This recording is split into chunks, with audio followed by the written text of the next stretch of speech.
বিয়ের বাদবাকি বন্দোবস্তটা করে ফেলুন।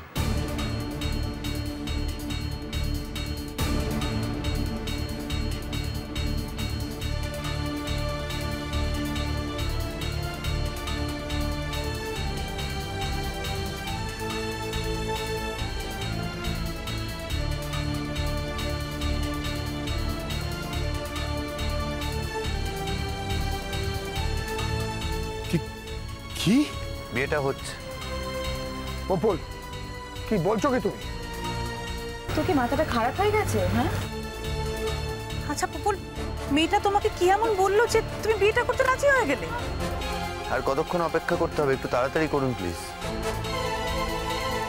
তুমি মাথা ঠান্ডা করে বলছো তো বাবা? ঝোঁকের মাথায় কিছু করছো না তো? আমার কিন্তু খুব টায়ার্ড লাগছে। এবার পুরোহিত মশাইকে বলুন কাজটা শুরু করতে। সমুদ্র বাবা,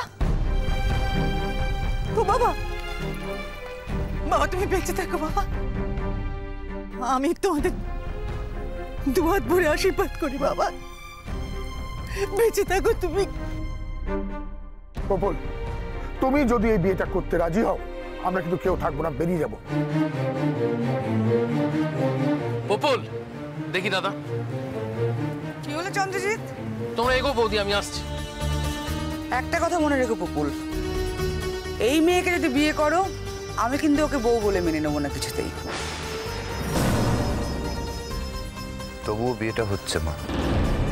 পপল, আমি আর এক মুহূর্ত এখানে থাকবো না।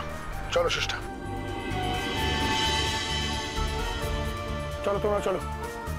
পুপুল, দাদার সামনে আমার পক্ষে বলা সম্ভব হলো না। তুই জেনে রাখিস, তোর এই সিদ্ধান্ত আর কেউ সমর্থন করুক না করুক, আমি করি। সাবধানে ফিরিস। মেয়েগুলাম।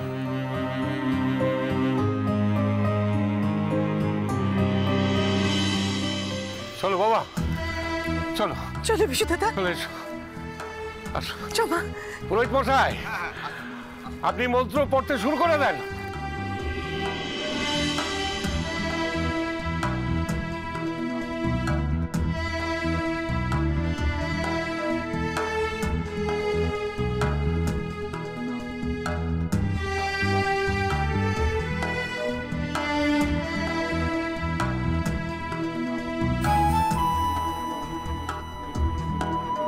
হলুদ দাও গো, হলুদ দাও।